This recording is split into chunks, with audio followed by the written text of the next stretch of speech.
Are Justin Verlander and Pete Alonso back? Let's discuss. Welcome into Fantasy Baseball today on Wednesday, July 26th. I am Frank Stampfl, joined by Scott White and Chris Towers. Today on the show, Pete Alonso had a huge game, much needed. Pitchers on the rise, Verlander, Tyler Glasnow, both pitching very well recently.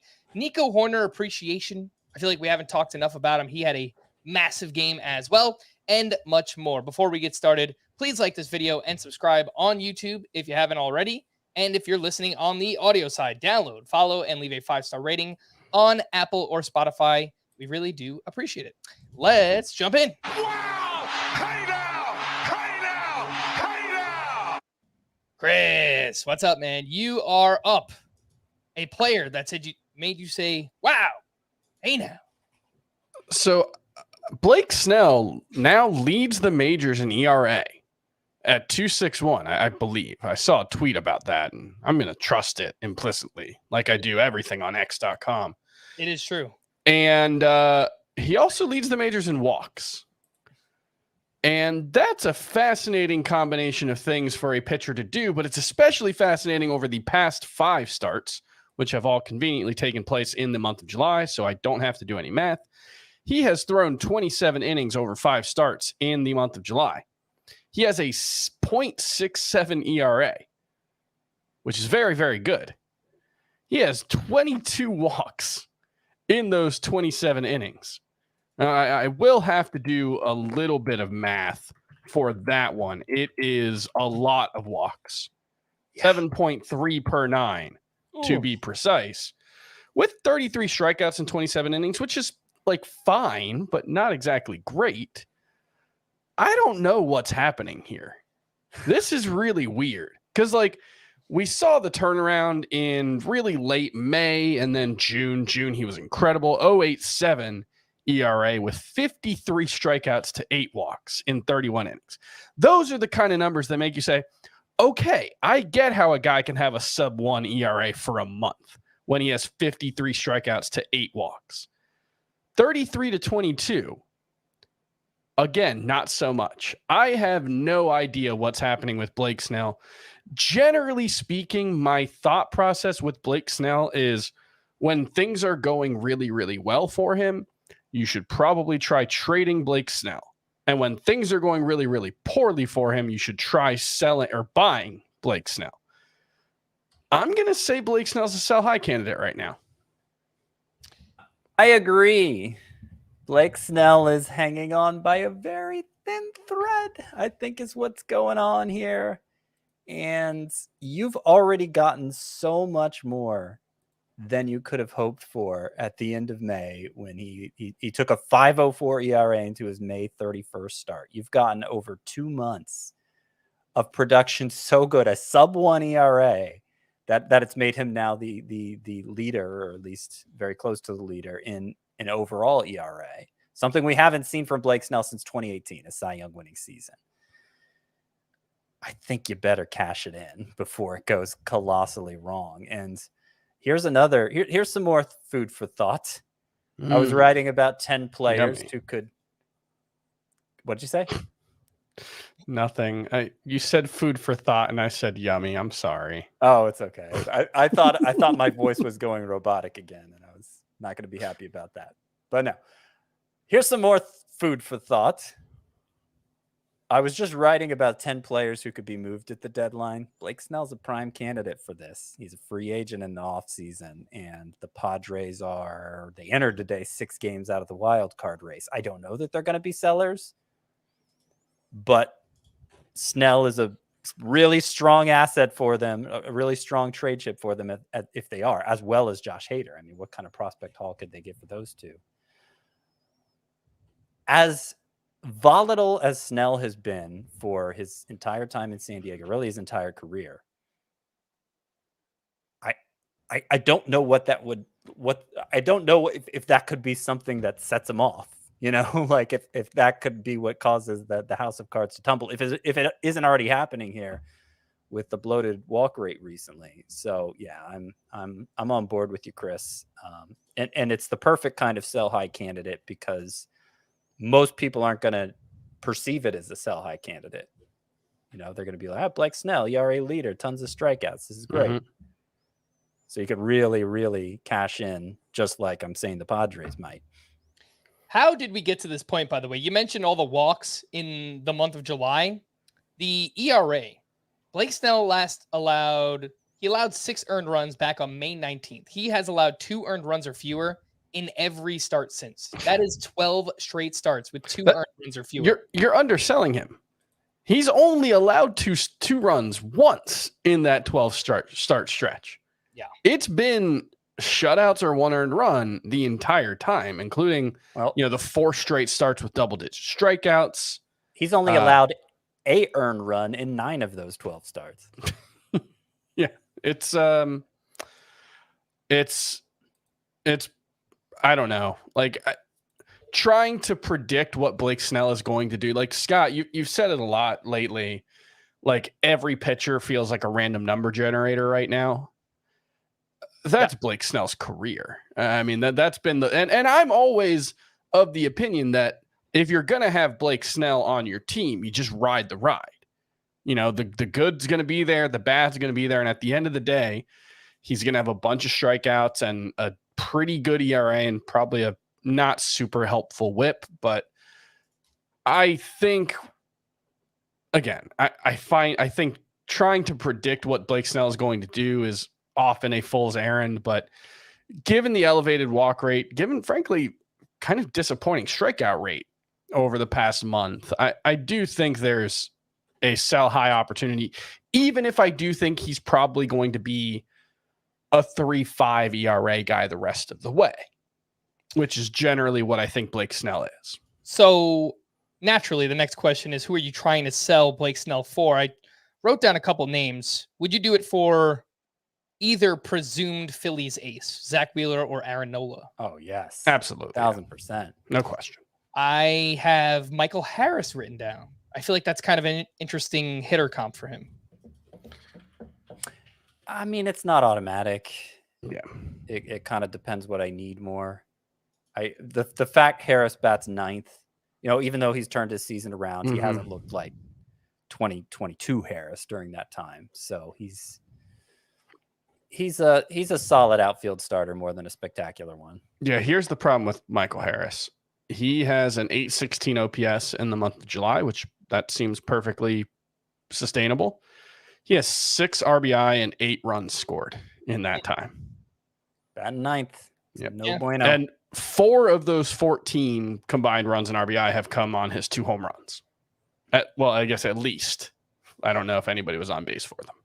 2 other interesting names. I don't know if you could pull it off. You guys let me know if I'm completely off base. Do you guys think you could get Vlad for Blake Snell, the way that Snell has pitched? And, Vlad's kind of been a disappointment, I guess you could say. I don't think I could get Vlad against the people I play with.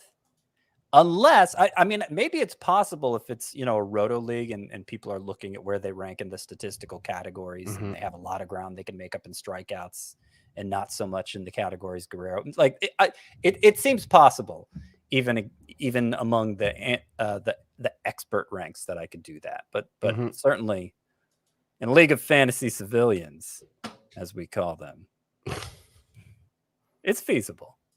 It's worth trying. You mean our listeners, Scott? Yeah, I mean, not ever. Well, I mean, look, if it's a league full of our listeners, they'll know not to do it. But precisely. No. The last name I had written down, and again, I don't know how realistic this is, but he is struggling in July. He's kind of coming back down to earth. Maybe he's lost some of his luster. Ellie De La Cruz. Can it happen? Or is the name value just still so amazing that no one's doing that? So this is a hard one because, I think if you asked any fantasy analyst, they would say immediately no. I think most fantasy analysts would probably say there are fewer than 10 or 15 players that they would trade Ellie De La Cruz for right now. Mm-hmm. I don't know how that translates to the average fan.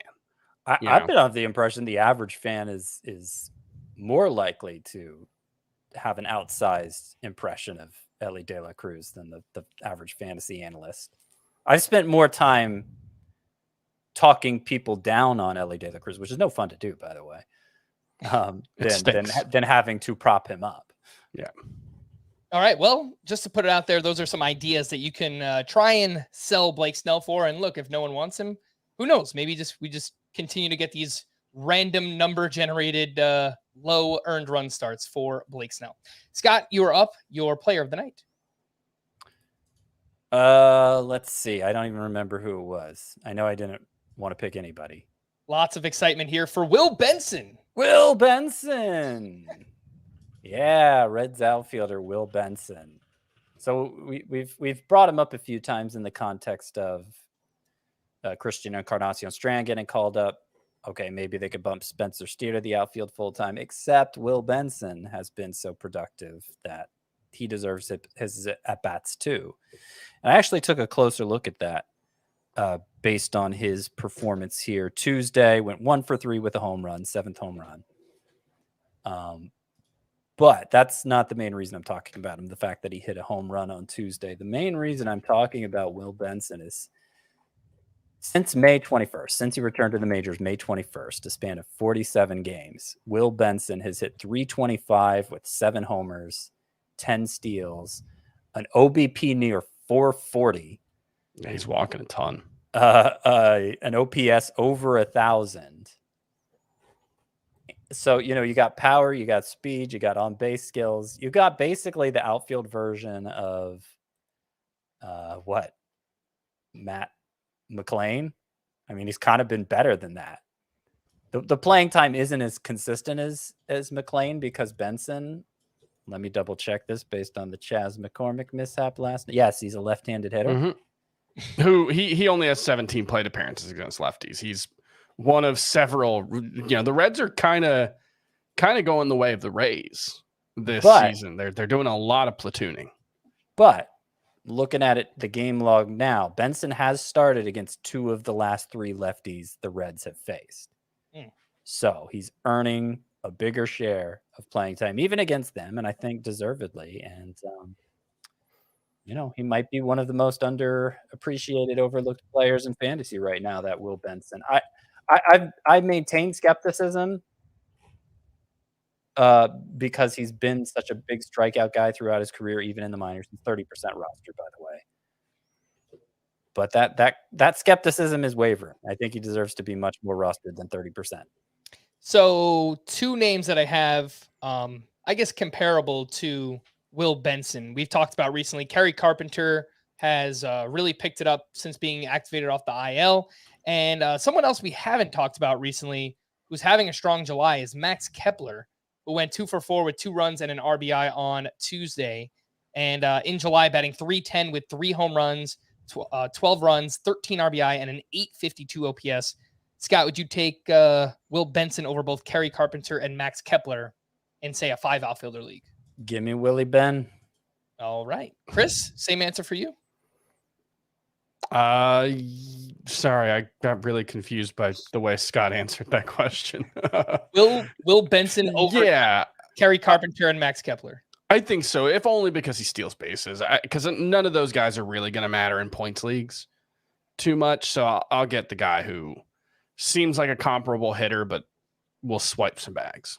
All right, players of the night for me. Let's just go with all of the New York Mets, and we'll start things off here with Pete Alonso, who we mentioned at the top. We needed him to get back on track. He heads into Yankee Stadium for the Subway Series and has a massive game. 3 for 4 with a double dong, 5 RBI, and he's now up to 28 home runs, 68 RBI on the season, but still just a .218 batting average. And last week, we spoke extensively about Pete Alonso. We chronicled how poorly he's played since coming off the IL. Kind of seems like, maybe he rushed himself back or the Mets kind of pressured him to get back on the field, whatever it might be. Seems like he came back too soon, and Pete Alonso was not playing very well. Chris, do you think this maybe could be a sign of getting the elite Pete Alonso back once again? Yeah, I mean, it's not just this game. You take the last 5 games, and he is 9 for 19 overall in that stretch. 1 walk, 3 strikeouts. So, I don't know what the quality of contact metrics look like in that stretch specifically, but he's got a 2 home runs. A triple, 2 doubles. Yeah, the home runs were crushed, 108 miles an hour on both of them. But I don't know what the numbers look like overall. Still in the month of July overall, he's up to like a 89 mile per hour average exit velocity before today. So that seems pretty promising. It's not, elite, but Pete Alonso is actually not usually a guy who posts like 94 mile. He's not Vlad Jr. or Aaron Judge or Giancarlo Stanton. He gets the most out of what he's got. That's not to say he doesn't have power, obviously. It's just to say that he's usually not elite when it comes to exit velocities. And right now he's at 89 miles per hour in the month of July. It's That's about right 93. around where he's been. About 93 is the average exit velocity for that 5-game stretch. Okay, there you go. That's a good sign. We were concerned about that wrist injury and whether it was sapping his power. And again, as we said last week, it wasn't proof that he couldn't be good the rest of the way. And this isn't proof that he's back to being normal. None of these things are necessarily proof of anything. Nothing is proof of anything necessarily, if you want to get existential about it. But it's a good sign after several weeks of pretty much nothing but bad signs. Good signs as well for Justin Verlander, who now has a quality start in 4 of his past 5 outings at the Yankees. 6 shutout innings with 6 strikeouts and 14 swinging strikes on 98 pitches. He only allowed 2 hard hits in this game. And all of a sudden, I know the strikeout numbers are not there, but he has a 3.24 ERA, a 1.15 whip on the season, does Justin Verlander. And over his last 6 starts, a 1.46 ERA, a 1.05 whip, and nearly a strikeout per inning. Walks, oddly enough, have been up recently. But Scott, I know, we kind of hit a snag in the middle of the season and we started lowering Justin Verlander down the rankings. Is this enough to kind of boost him back up the way he's pitched recently? No, not without the strikeouts. I mean, he's fine. Dropping Justin Verlander is not part of the discussion, obviously, especially not with the way he's pitching now. I think he's just part of the glob. I think he's just another part of the glob, random number generator for him to, the good side of that is going to be 6-7 shutout innings. The bad side of that is going to be an 8 earned run outing eventually. And that's because he is not capable of missing bats at the level he once did. He's as vulnerable to that as the majority of the starting pitcher pool. So, yeah, I mean, just keep that in mind with Verlander. Don't treat him like an ace anymore. I don't think that's changed. Scott, where does this so-called glob start for you in your starting pitcher ranking? Well, the thing about globs is they're kind of they don't have a structure. They're kind of, unless they kind of take the shape of their container, right? So I can't define exactly where the edge of the glob is, but he knows it when he sees it. It's somewhere around 20, 25 in my starting pitcher rankings and continues up through maybe 75, 80. And all of those pitchers are basically random number generators as far as I'm concerned. I think maybe I'm a little bit more optimistic on Verlander. I can't dispute the strikeouts. They are not where they were last year or where they were when he was in his prime. But, again, we read off the ERA and the whip, and he is showing a little bit more consistency here. So I think he would be just ahead of the glob for me. Maybe he's like a high end or solid SP2, somewhere in that range. He's not the SP1 I think we were drafting him to be, but I'm a little bit more optimistic. Chris, what do you think? I agree. I have been less aggressive in moving him down than even you, Frank, but certainly less than Scott. He's still a top 12 pitcher for me. And the reason for that, at least early on, was he still had 2 high-end skills. He was avoiding walks and he was generating a ton of weak contact. Those are the 2 things that had been there for him. And then lately we've had the 4 walks today, the 6 walks 3 starts ago. Those seem a little fluky, especially that, the previous 5 had been 0, 0, 2, 1, 3. And the underlying swing and miss metrics for the pitches don't look that much worse than last season. Everything's pretty much in the same range. And so I've been waiting for a flip to switch with regards to the strikeouts, and maybe it'll never come. But I think because of the quality of contact suppression, he's still going to be reliably solid moving forward. I think there's an extremely high floor with Justin Verlander. Like Scott, you said there's going to be an 8-run start, and I know you're not specifically saying there's going to be an 8-run start, but I actually do think Justin Verlander is probably more immune to that kind of outing than most pitchers. Even in, there aren't a lot of pitchers I trust right now, but he is, I think, more immune to that than most. Okay. I mean, how many of those starts has he had already? 2, but both of them were in May. He hasn't had any since then. And I would be willing to guess that was closer to when he was originally returning from injury. Yeah, it was his 3rd and 5th start. He gave up 6 runs in both. He's had 2 other starts with 4 earned runs. One was 3 innings, so you can call that one of those. But everything else has, he's mostly avoided the big blow-ups over the past 2 months. All right. Anything else, Scott, to add? Seems like you kind of want to retort, but you're thinking about it. Glob theory is still in its infancy, I want to say. So let's not be too harsh on the theory. Of course there are, I keep starting pitcher rankings. So there are gradations within the glob. Maybe you got the kind of like paper thin edges, and then the gooey middle. And so maybe Justin Verlander isn't in the gooey middle of the glob. Sorry. I'll also say, sorry, continue. Do I really need to? Well, yeah, I mean, look, for me, starting pitcher rankings matter a lot during draft season, because you need to figure out what order you are going to draft your starting pitchers in. In season, for me at least, they're a lot more fluid, and they're a lot more, to use another weird metaphor, they're like electron clouds, right? They're the classic image you have in your brain of electrons is that there's a little orbit. That's not how they actually work. They jump between ranges seemingly at random. That's how I feel about starting pitchers. When I've got a guy ranked 11th, he could be 24th, and I wouldn't really complain about it. There's a lot of fluidity in my rankings. Maybe that, yeah. Or I guess rather to say that a guy ranked 11th and a guy ranked 24th, if you say, how could you have that guy ranked 11th and that guy ranked 24th?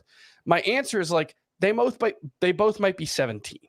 I mean, I might put the range of starting pitchers where they start jumping a little lower than that, and sure, a much wider range. Basically, the glob is where that's happening. Numbers 30 through 75 in my rankings. Would I rather have pitcher 50, pitcher 45 than pitcher 75? Of yes, course I would. That's why you have them ranked that way. But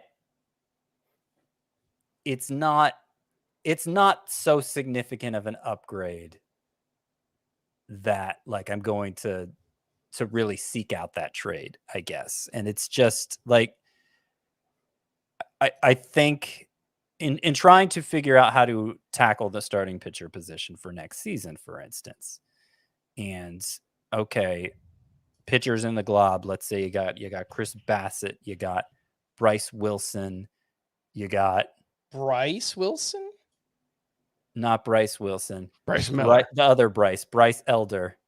Gotcha. Definitely not Bryce Wilson. You got Chris Bassett, you got Bryce Elder, you got some other globby pitcher, Alex Cobb, let's say, who pitched today.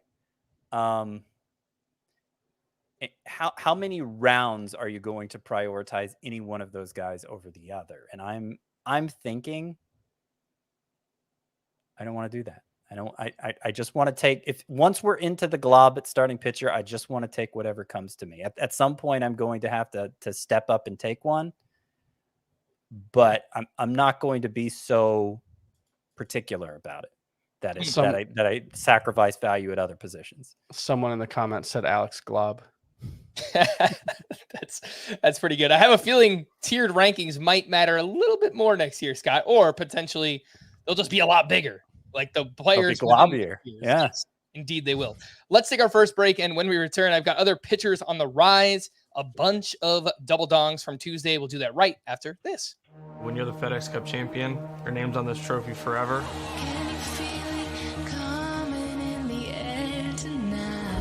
This is our season-long race. This is the sought-after trophy when we tee it up, the first event of the season that you think about.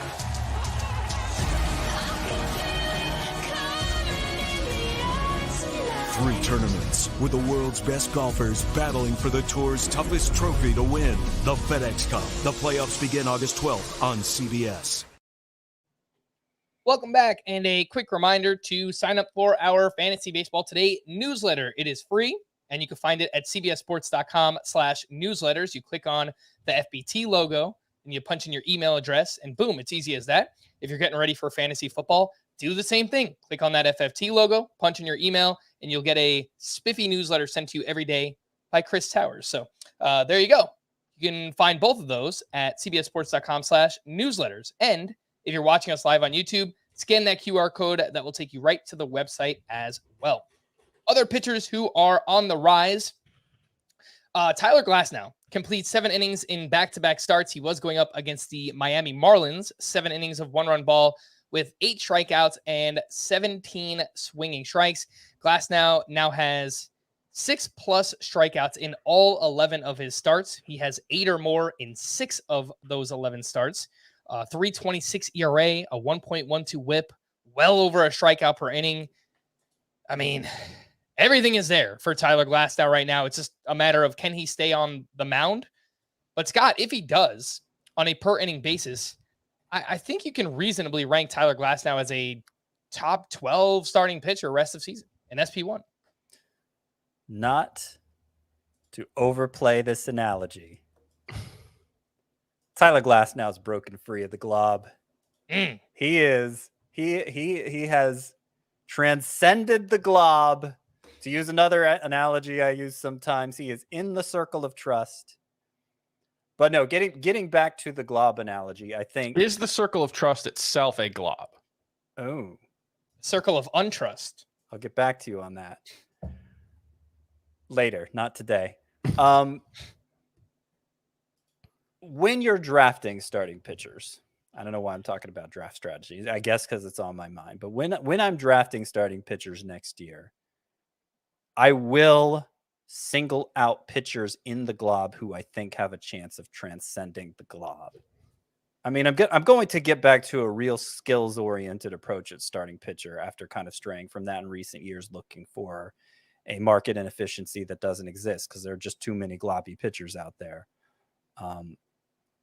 And so, in the past, I might have been too much injury risk for Tyler Glasnow if he was available in the glob. And I'm saying I'm not going to stress about that kind of stuff anymore. And certainly not now when we're in August almost. Okay, I'm not going to worry about his injury risk in August. He's healthy right now. He's delivering. So there you go. That's where I stand on Tyler Glasnow in relation to the glob. Yeah, I'm just looking at the rankings now, and I think there's a case to be made, at least for me. 11 through 15, I have Max Scherzer, Aaron Nola, Logan Webb, Joe Musgrove, Joe Ryan. Kind of feels like Glasnow should either be in that grouping or at the top of that grouping, the way that he's pitching right now. So he has been awesome, as has Aaron Savali. He's just doing it in a much different way. He's allowed 2 earned runs or fewer in 9 of 10 starts since returning from the IL. Some really good matchups in there, but you know what? He's taking advantage. He went up against the Royals on Tuesday, 8 innings, 1 run, 5 strikeouts for Aaron Savali. 2 starts in a row, however, where the velocity is way down on basically all of his pitches. Chris, again, we have a 10-start stretch here where Savali is, a sub-3 ERA, really good whip. Your thoughts on Aaron Savali? Yeah, I mean, I'm going through the game log now, and how many good starts has he had against even an average matchup? He's got the 2 earned runs in 5 2/3 against Boston. That's a very good start. 2 runs in 5 innings against Texas. That's a good start. Is there another good start against a legitimately even average offense on the schedule here? It's like Seattle's a pretty good matchup this year. Minnesota's a great matchup this year. Yeah. The Padres are probably close to average. Oakland's a great matchup. Milwaukee's been pretty bad. Chicago's nothing special. The Royals are arguably the best matchup in baseball for a right-handed pitcher. I'm not surprised at all that he was good in this start because I expect every pitcher to be good against the Royals. It's just, I don't know. To put it another way. The glob. Aaron Savale. Aaron Savale has a 100% success rate against good offenses. You can't hold the schedule against them. Correct. I don't think Aaron Savale is nearly this good. And the fact that his velocity's been way down his past 2 starts, it's weird. I mean, obviously it hasn't impacted his performance. I'm not sure how much it matters for a pitcher like him. I don't know. Obviously it hasn't impacted performance. I'm kind of waiting for the other shoe to drop on Aaron Savale either way. I have him ranked 89th. I'm not moved to move him up.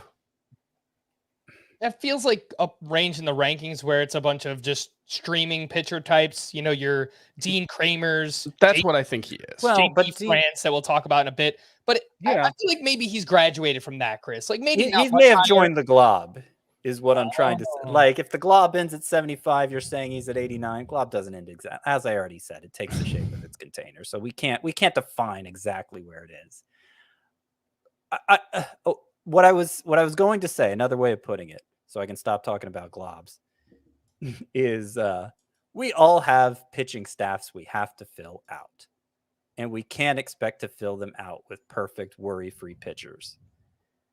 Things are going to go wrong for Savale at some point, but when they're not going wrong, he's really efficient. He goes 6-7 innings. It is kind of another Dean Kramer situation, except he doesn't have the great offense backing him, so he's less likely to win. I'm not saying if you picked him up for the 2-start week, you have to hold tight to Aaron Savale. If there's something exciting out there, go ahead and let him go. But he might be someone who's necessary to fill out a pitching staff at this stage of the year. And something that could be exciting that's out there. We spoke about Skubal and Kenta Maeda extensively yesterday. I think we would all make that swap. But, outside of that, again, we get into we'll talk about JP France, Kyle Hendricks. Mm-hmm. I think Savale is probably in that range as well. The good news, he's dominating matchups. His next 2 projected matchups are the White Sox. They are 27th in WOBA against right-handed pitching. So I think we just keep on rolling with Aaron Savale the way that he is pitching. Let's move over to the hitter side of things. I mentioned there were a bunch of double dongs. Pete Alonso had one of them. Julio Rodriguez, he now has 3 homers in his past 4 games, and he's up to 16 home runs, 23 steals. Power and speed has been great this year. The problem has been the batting average, 246. Hopefully, we can get that up to about 260, 270 by season's end. That would be fantastic if we could do that.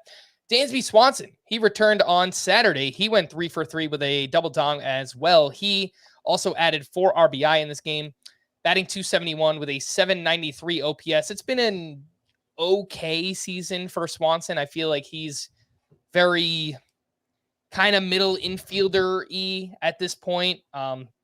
Just the shortstop position in general up top, it's just so loaded. It's, trying to compare him to some of those talents, it's just, he's just very clearly behind that group. So that's just how it feels at this point. I mean, he's been surpassed, as I pointed out last week or earlier this week, whenever it was. He's been surpassed by Ha-Sung Kim and CJ Abrams in terms of head-to-head points per game.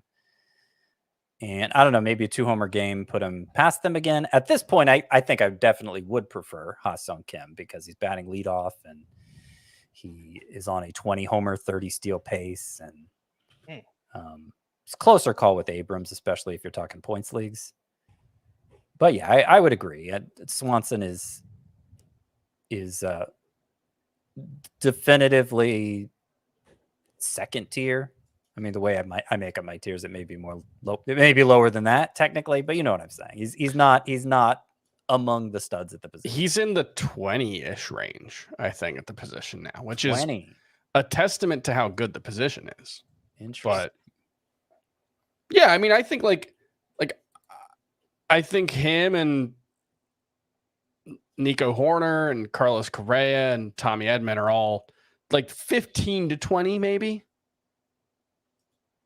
Yeah. No, that sounds right. Yeah, I have him right. Xander Bogaerts is in that range. Jeremy Pena is in that range. Like there's a glob at shortstop. I have Swanson at 15, but yeah, I mean, he could be at the top of that group for someone. He could be at the bottom. I have Ha-Seong Kim at 20, but maybe that's just me selling him short. Man, it sounds like I need to kind of. So I have Bogaerts at 12 and I have Hoerner at 11. I'm wondering. Yeah, I've got Hoerner at 14, so it's not a huge gap. Wondering who you put ahead. Gunnar Henderson? Gunnar Henderson's definitely ahead of them for me. Yeah. And Tyro Estrada's I've got Matt McClain ahead of them. Tyro Estrada would be if he was healthy. Yeah, I've got McClain as well. Hoerner, Bogaerts, Gunnar Henderson. I moved ahead.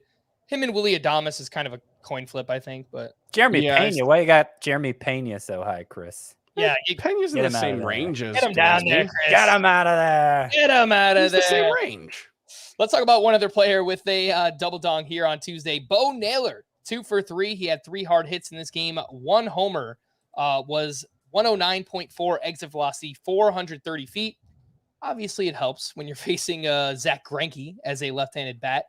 So far in 22 games, Bo Naylor batting .211 with 4 home runs and a .696 OPS. Lots of line drives, but also lots of strikeouts, up around a 30% strikeout rate. Chris, does Bo Naylor matter in anything other than 2-catcher leagues for now? No, he weirdly hasn't really played all that much lately. I don't know. The Guardians, I don't know if it's an organizational thing or if it's Terry Francona, but they seem unwilling to let promising young players sink or swim. And that is really frustrating because this is a team that pretty desperately needs offense. Bo Naylor has had I think uneven would be a polite way to say how his, first taste in the majors has gone, but he's also clearly incredibly talented. And so I would love to see him get more playing time, and maybe this will get it. But for now, yeah, it's just 2-catcher leagues. I think he should be rostered in 2-catcher leagues, but it's not a Henry Davis situation. Are they really playing Cam Gallagher over Bo Naylor? Mm-hmm. Well, there's also David Fry who had a good weekend, and his season line's looking good. 290 entered the day with a 290 batting average, 810 OPS. But I think Bo Naylor had only started 3 games since the All-Star break before today. Yeah, I have him. He's started wild. 4 of 9 now. Yeah. That's four since the All-Star break. That's just, frankly, it's indefensible even if he hasn't been good. And his last game before the All-Star game, he went 3 for 4 with a double. And then his first game back, he went 2 for 4 with a home run. And then they just stopped playing him. It doesn't make any sense. Wow. Yeah, this is weird because I was just looking at roster resource and David Fry is listed as a utility bat. But he has played 19 games at catcher, but only 4 starts. It's so weird. Yeah. It's just, what are they doing? It's just, look, the Guardians are, pretty smart organization in terms of how they handle pitching staff. So I get, they might want a better framing catcher or a better catcher in terms of calling the game back there, but they also need offense in their lineup. They're 2 games under 500. Like this is not, I will just say that it's not a team that deserves the benefit of the doubt right now. Fair enough. We spoke a little bit about Nico Hoerner, and I feel like we need to show him some appreciation. We haven't talked about him much this season.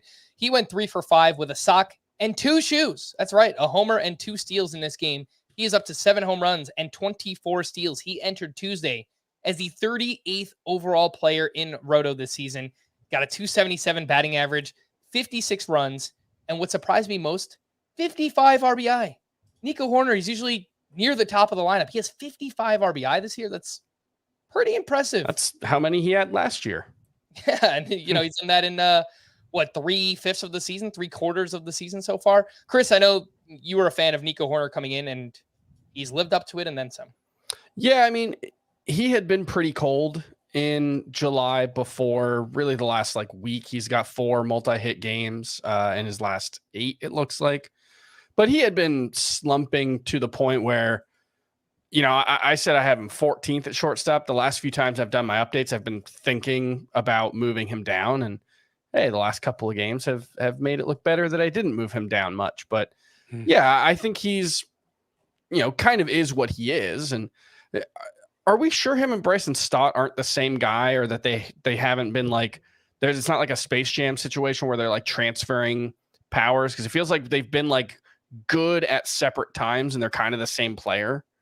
Hoerner I trust a little more, but yeah, that Hoerner looked like he was going to be a 40 steal guy pretty easily when he had 10. Yeah, early on. He's really taking advantage of the new rules, which was part of the reason I liked him as a breakout coming in. He was batting high in the lineup. He's, going to do new rules to benefit his best skill. Looks like it's going to be more like 35. Yeah. Yeah, he slowed down quite a bit, though he did have the 2 steals, or shoes, as we call them on this show. Yeah, 1 sock and 2 shoes. That's one of those shoes is going to get pretty stinky. Yeah, that's... Did you guys ever wear sneakers without socks? Because I know there were some people that did that. I do. Oh, regularly on the reg? When I walk my dog, I'll just throw a pair of sneakers on, and my wife gets mad at me every time, which makes sense. She has to live with me. I mean, it's only in emergency situation did I ever do that, because yeah, I agree. It just felt wrong. Yeah, the emergency is I'm lazy and I don't want to go put socks on before I walk the dog. We have different definitions of emergency, Chris. Just gonna throw that out there. Let's quickly run through some news and notes, and then we got a whole bunch more.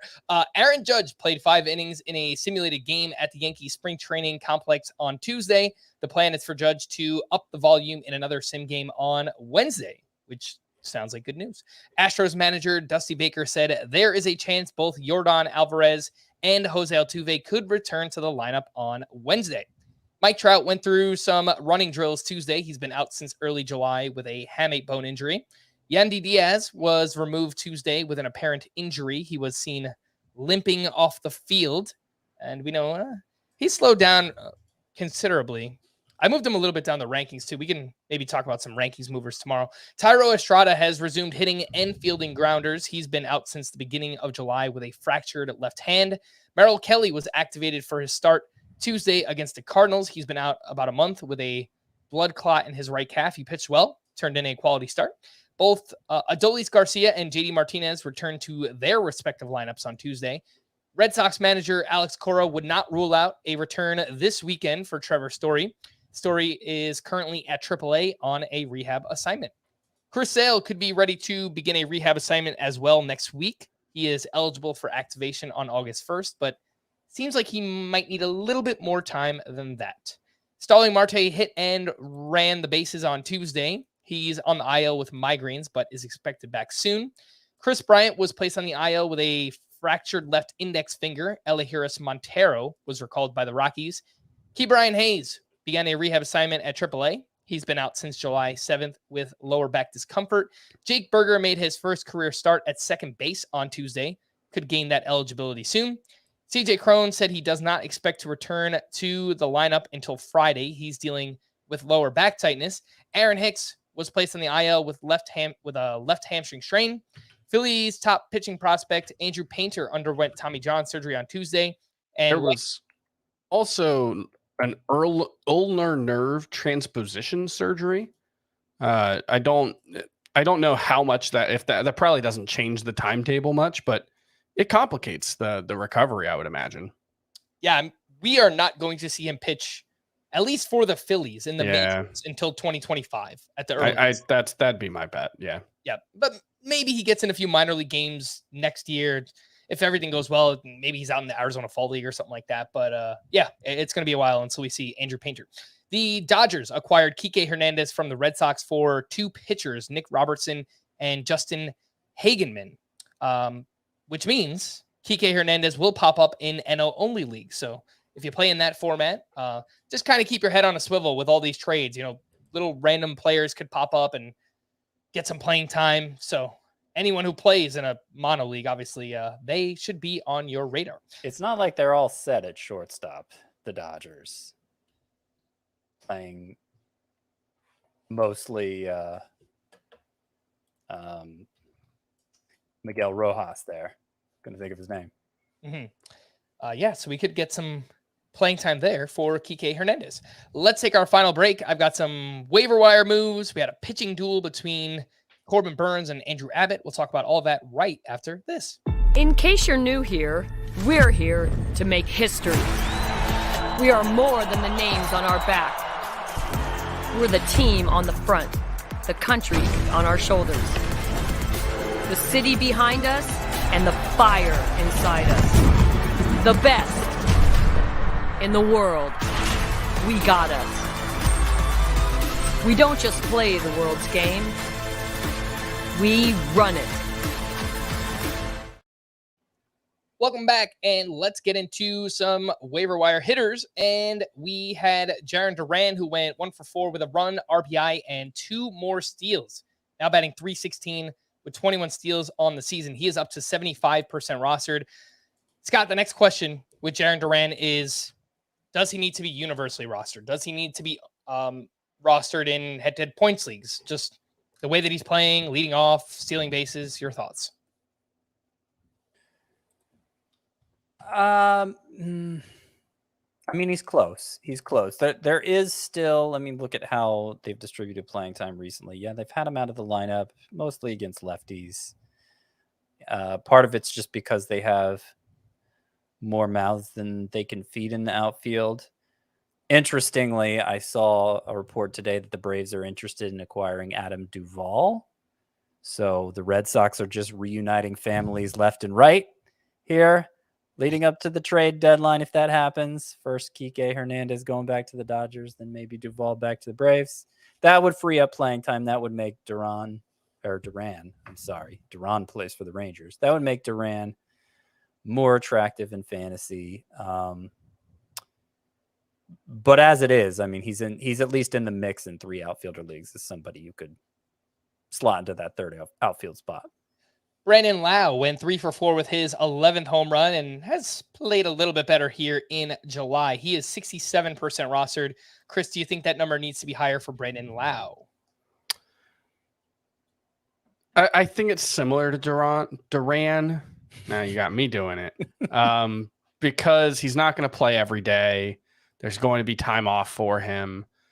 I do think in any roto league, especially where you need a corner infielder, Brandon Lau makes sense, but probably not like a head-to-head points league now. Willie Castro went 1 for 3 with a triple and 2 more steals and has the quietest 25 steals this season that maybe I've ever seen. It's just completely flying under the radar. 24% rostered with 4 different position eligibilities: second base, third base, shortstop, and outfield. I think Willie Castro, his best format is a daily lineup league where you can just throw him in your lineup whenever he's in the lineup. Doesn't play every day, but this was the first day he was in the lineup in all of July. What? Really? Mm-hmm. Oh, no, I'm sorry. I said that too confidently. It's not. I'm sorry. He's played more regularly than that. No, I will just say, and this is partially a reaction to the fact that I'm in a league where a guy has offered me like 50 trades this year, and like 27 of them have involved Willie Castro, who I do not have any interest in. He's really, really valuable in steals only leagues. That's all, though. Like, he doesn't do anything else. He has 5 runs in the month of July. He has 7 RBI in the month of July. He gets on base at a decent clip and he runs when he's on there, but that's really all he does. Yeah, I mean, you kind of have to, and like, gosh, it was so long ago. I understand why you can't put yourself in an early 2000s mindset with what 25 steals heading into August means. Maybe not that much, not as much as your 2020s mindset has led you to believe. Yeah. All right, let's slide over to, just kidding, not up to waiver wire pitchers yet. There was one more name, Cade Marlowe, who went 2 for 3 with a walk, a sock, and a shoe. His first career home run and his second stolen base. He is only 2% rostered, not likely to face left-handed pitching. This season in the minors, he was batting .255 with 11 homers and 25 steals. Last year in the minors, 23 homers, 42 steals. Scott, I think if you play in a deeper mixed roto league, 15 teams, if you're desperate for a middle infielder, I think Cade Marlowe is kind of interesting, at least based on the minor league numbers.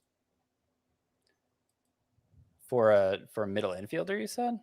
Yeah, 15 team roto or deeper than that as a middle infielder. He's outfield only, isn't he? Yeah, I'm pretty sure. Oh, well, in a 5 outfielder league, deeper 5 outfielder league. All right. Well, you're making me feel like I'm not the only one, Frank. I feel like Scott's glob energy has just thrown everyone off their game today. The glob comes for us all. Why did I think he was a middle infielder? I don't know. So he started 3 of 6 games since getting called up. Let's see if that changes. That's where I am with Cade Marlowe. Before we even address the issue of the question of whether he's good, which is a pretty big question in itself. I mean, he had a good minor league performance last year, mostly in the second half. Not as good this year. Let's see if he actually plays enough for it to mean anything. All righty, let's slide over to the waiver wire pitchers and 3 names up top. Kyle Gibson turns in back-to-back quality starts. He was at the Phillies, 6 innings, 2 runs, 5 strikeouts for him. JP France puts up back-to-back 7-inning quality starts. This one against the Rangers, much more impressive. 7 innings, 1 unearned run with 3 strikeouts in that one. And Kyle Hendricks, another quality start for him as well. He was at the White Sox, 6 1/3 innings, 3 runs allowed with 4 strikeouts. And he's pitched pretty well. He's looked a lot like Kyle Hendricks. Chris, how would you rank these 3 Hendricks, JP France, and Kyle Gibson? Right around Aaron Savale. I would go Hendricks at the top, probably Gibson, and then France. I know France has done it for a while, but I don't have any confidence in it. So at least Hendricks has, the elite quality of contact suppression, a track record that supports, a mid to high 3s ERA. And Gibson, I think he's a streamer at home mostly. Remember how last time France threw his changeup 35% of the time, and I was like, great, let's see more of that. That's been a good swing and miss pitch for him. 8% of the time in this start. One and done with that changeup. That's exactly what I had written down as well. You didn't say it though, did you? I did not. Oh, good. I thought it was. Look, it worked in this start. He threw a bunch of fastballs, and for some reason it worked. But entering this start, his fastball was not very good. So JP France, he's 73% rostered. I think they're all pretty similar. We're looking at using those pitchers in the right matchups. 2 names that are much more widely available. Nick Pivetta continues to pitch well out of the bullpen. He threw 5 shutout innings with 5 strikeouts up against the Braves. And since being moved to the bullpen back in May, Nick Pivetta has a 1.98 ERA, a .80 whip, 58 strikeouts over 41 innings pitched, 37% rostered. And Steven Matz now has 6+ strikeouts in 3 of his last 4 starts. And he's been pitching much better recently as well. Scott, any interest here in Nick Pivetta and Steven Matz? Enough interest that I'm adding them? Probably not. It would obviously depend on the depth of the league. But they both have intrigued us in the past. And I would say I have a little more confidence in Matz being useful now. Confidence isn't exactly the right word, but I have a little more hope in Matz being useful now just because Pivetta's role is so weird. Remember, he had the 13 strikeouts and 6 no-hit innings of relief back on July 17th against the A's. He made a relief appearance since then, a 1-inning relief appearance in the 8th inning. So he's not even... We can't even say with confidence he's like a starter, but he just follows an opener. It's a weird role that the Red Sox have made for Pivetta here. So even though he's been getting a lot of strikeouts lately and maybe showing signs of making good on that long forgotten potential, it's just a little it's all just a little too dicey for me. Yeah, the problem is, like, I have 15-team leagues where I've used Trevor Richards and Matt Strahm at various points this season because they've been just outstanding out of the bullpen. And Pivetta definitely could be more useful than those guys. The problem is he's 37% rostered, so he's already rostered in any of those leagues where I could see him being useful. I think it's got to be a categories league. There's no way you can use him in a head-to-head points league, but even then, it's basically just hoping for good ratios and strikeouts, and we've been burned by that with Nick Pivetta before. We had ourselves a pitcher's duel on Tuesday between Corbin Burnes and Andrew Abbott. It's time to duel. Corbin Burnes, 6 innings, 2 runs, 6 strikeouts, and on the other side, Andrew Abbott, 6 shutout innings for him, 9 strikeouts in this one, 15 swinging strikes on 113 pitches. 113 pitches, that is a lot of pitches. And I noticed Andrew Abbott has thrown 100 or more pitches in 6 of 10 starts. He's a rookie pitcher. The Reds are not really treating him like a rookie pitcher. They're letting him go. So, I mean, it's helped us for fantasy. I don't know what it's going to mean long-term for Andrew Abbott, but man, it's been pretty awesome here. Chris, you get the first word. Any thoughts here on Corbin Burnes versus Andrew Abbott? Yeah, I hadn't noticed that about his pitch counts. And what's really interesting is he hadn't thrown 100 pitches in a start all season before getting to the majors. His season high was 97, and I'm looking last season, and he had not thrown 100 pitches in a start last season either. So that's pretty interesting. Save those bullets for when it matters, baby. I mean, hey, they're in a playoff race. Yeah, I think, everything we've said about Abbott since he got called up, I don't think I have too much to add. He's really, really good at a decent number of things, and there are going to be really, really ugly starts when the one thing he's really bad at, which is keeping the ball in the yard, bites him. We've seen that a few times, and hopefully he can continue to allow, like he did 3 starts ago, a lot of solo home runs. He had two solo home runs in that one. I think he's really good. I think Andrew Abbott's probably more like a mid-3s ERA pitcher, but with a bunch of strikeouts and a good whip. And that's where I'm at on him. You know where that puts him?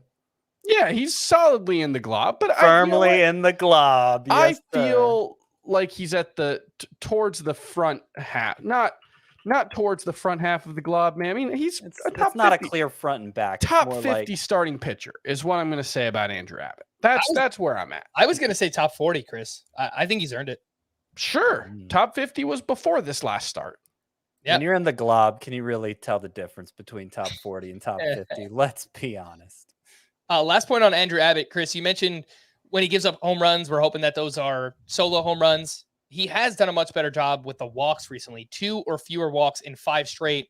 That was an issue in his first 5 starts. So looks like the control is getting better here for Andrew Abbott. Some leftovers. We'll start with the hitters. Bryce Harper went 2 for 4 with his 5th home run, and it's kind of been a 1 month on, 1 month off. Great May, rough June, and has now turned it back on in July, has Bryce Harper. Francisco Lindor went 3 for 5 with 3 runs scored, and since the start of June, he has 9 home runs and 11 steals, a ton of counting stats. The problem, much like Julio Rodriguez, we mentioned earlier, the batting average. That has been an issue for Francisco Lindor, but entering Tuesday, he was the 3rd highest scoring shortstop in head-to-head points and the 5th best shortstop in Roto. So I moved him inside my top 5. I think he has earned that. Kyle Tucker went 2 for 4 with a sock and a shoe, his 18th home run, his 19th steal. Christian Yelich will not stop hitting, 3 for 5 with his 15th home run. He added 3 RBI in this game. Masataka Yoshida, same thing, just keeps on hitting, 3 for 4 with his 12th home run. He's still batting .320 with an .888 OPS on the season. Wilson Contreras, 2 for 4. If you kept the faith, he is having a massive July. .442 batting average, 3 homers, and a .1345 OPS. Bo Bichette had a big game in that nightcap against the Dodgers as well. 4 hits, including his 17th home run. The pitching leftovers, Pablo Lopez got back on track with a quality start up against the Mariners. Blake Snell, we mentioned earlier. Merrill Kelly, successful return up against the Cardinals. 6 innings, 1 run, 5 strikeouts there. And Alex Cobb put together a great start against the Oakland A's, 6 shutout innings with 9 strikeouts there. Scott, anything you'd like to add on Cobb, Merrill Kelly, Pablo Lopez, or any of the hitters I mentioned? I will point out for Pablo Lopez, we've done a lot of hand wringing over him this year. It's, undecided whether he belongs in the glob or not. Over his last 6 starts, including this one, Pablo Lopez has a 3.49 ERA, a 1.14 whip, 11.6 strikeouts per 9 innings. And that 6-start stretch includes a 7-run outing. So 5 of his last 6 starts have been amazing. And he might be verging on breaking free, grabbing onto Tyler Glasnow's heel as Glasnow climbs out of the glob. Pablo Lopez might be on the verge of that. Is George Kirby in the glob? I think he's at the front of it. Maybe he's got it. He's got his hands on the edge, pushing at least. Like, get me out of here. Maybe. Yeah, Kirby got rocked here on Tuesday. He had a ton of strikeouts, but seems like everyone gets a ton of strikeouts against the Minnesota Twins. Yeah.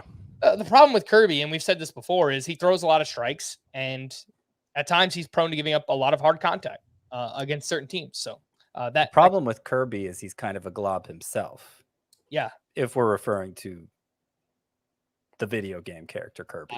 That's exactly where my head was going as well. He's just sucking up everyone else's powers around him, I guess. Everyone else in that Mariners Pablo Lopez, 3rd in the majors in strikeouts. Pretty good. That is interesting. Didn't realize. Only 2 back of Kevin Gausman. Where's Snell? I closed the window. Rookie mistake. I think I have. Blake Snell was 7th before tonight, and he had how many strikeouts tonight? He is up to 5th. He has 147 strikeouts. He is 5th with 147 strikeouts. Thank you, Chris. Let's slide over to the bullpen updates for the Angels. Carlos Estevez entered the 9th inning with a 4-run lead. He gave up 4 runs on 4 hits and a walk. All 4 were unearned due to a leadoff error in that game. I know you guys were kind of breaking this down with somebody on Twitter. Was there anything that I missed there, or was that just it? No, it was just the first run was the guy who reached on an error. They had 2 outs when the rest of the runs scored, so it was all unearned. It's kind of a weird thing, but that's the rule. That is the rule. For the Orioles, Felix Bautista, very interesting, got 2 nights off in a row. He did pitch on Saturday and Sunday, but he didn't pitch on Monday. So this was kind of interesting. Yennier Cano got the 9th with a 1-run lead, and he gave up exactly 2 runs. He took his 5th blown save and 2nd loss of the season. For Tampa Bay, Pete Fairbanks struck out 2 for his 12th save. For the Mariners, Paul Sewald gave up a solo homer, but picked up his 20th save. For the Astros, Ryan Presley entered with a 3-run lead. He gave up a 2-run homer, but picked up his 24th save. For the Reds, they started the 9th inning with a 4-run lead. A gentleman named Daniel Duarte gave up a 3-run homer, and then Alexis Diaz got the final out for his 30th save of the year. For the Diamondbacks, Kevin Ginkel got the 9th inning with a 2-run lead. He pitched a clean inning for his 3rd save. I guess they kind of learned from their Andrew Chafin mistake yesterday. Kevin Ginkel, 21% rostered if you need saves. For the Giants, Camilo Doval struck out the side for his league-leading 31st save of the season. And the Cubs, Adbert Alzolay, struck out the side for his 10th save. And somebody asked me on Twitter, would I drop Will Smith, who is now in a closer by committee, for Adbert Alzolay? And I think it's an interesting question. And it's actually a move that I made in Tout Wars this past week. As a head-to-head points league, I just figured, maybe the Cubs don't win as many games as the Rangers, but it's not a closer by committee. And I think whenever they get saves, it's going to go to Alzolay. So, they say it's a closer by committee. Only once since Chapman was acquired has Will Smith not been the pitcher. In a Will Smith appearance, has he not been brought in to finish the game? So you're saying you would not make that move? I would not make that move. I mean, if it was, if the teams were more even, if it wasn't the 3rd best team in base, or what's the Rangers record, like 4th best, something like that, versus the, real mediocre win-loss record. I know Alzolay struggled to get consistent save chances even since he's moved into the role. So no, I would stick with Will Smith over Alzolay myself. I feel like it's been a little bit more consistent though for Alzolay. It just kind of feels like he's the guy. It's like he's the guy. 5 or 6 saves in July, I think, right? I don't know if it's that many, but it just feels like he's the guy. He's been the guy for a while. Yeah, 6 saves in July. Yeah, that's pretty good. Okay. So, all right, agree to disagree. I'll take Alzolay, but I do think it's a fair question. Let's wrap up with to stream or not to stream, and we'll start with Wednesday. And who did we say yesterday? I think it was Gavin Williams versus the Royals. Gavin Williams. Seth Lugo versus the Pirates. Actually, there's a lot of interesting names here. Michael Lorenzen versus the Angels in a revenge game. You got Patrick Sandoval on the other side at the Tigers. Not that I think Sandoval's great, but the Tigers are the Tigers. And Jose Quintana at the Yankees. I think he's kind of interesting too. Yeah. I would put Jose Quintana a distant 5th among the ones you mentioned. And Alex Wood, there's just the way they use him is always kind of can be weird. So I don't know about that one. Okay. So Lugo and Gavin Williams, we feel great about. Scott, do you have a third that you like? I would say Quintana. I didn't want to make a fight out of it. Oh. But I think Quintana is a pretty safe bet not to get you destroyed in this matchup at the Yankees. And then on Thursday, we have a whopping 4-game slate. We are going to have we're going to have to get into the bag on Fantasy Thursday. Feud, baby. Let's break it out. Some kind of creative segments there on Thursday because we've only got 4 games. I think, Chase Silseth at the Tigers, it's probably fine. I know he threw his slider a ton his last time out and looked pretty good against the Yankees. Josiah Gray at the Mets, it's okay. Mm-hmm. Any other takes? I think Michaelis against the Cubs is fine. He is a random number generator, but when it what? I'm looking at Chris trying to. Yeah, I had myself muted for a while. Yep. Okay. Funny. Yep. Michaelis is That's fine. Kind of the epitome of the random number generator, but when he's on, and he's been on more than off lately, he gives you 6-7 strong innings. So if you're chasing volume, which is what streaming is all about, seems like a reasonable choice against a middle of the road lineup. I have nothing to add.